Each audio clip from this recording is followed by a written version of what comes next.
Una. Hirap pagka dinadala cellphone sa mesa eh. Dapat pagka nandito sa harap ng kainan, hindi dinadala yan. Tabi niyo muna yan. Sorry na nga. Sorry na.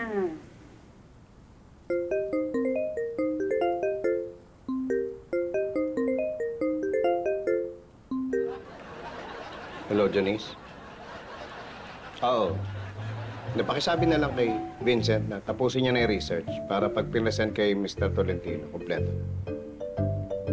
Hindi, yung sa computer ko, buksan mo yung file na October 2023. Oo, tapos sa loob mo, yung dalawang mata.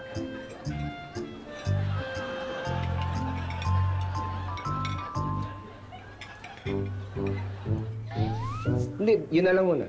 Yung iba sa opisina na lang pagdating ko, ha? Sige. Kakain lang ako. Sige, bye.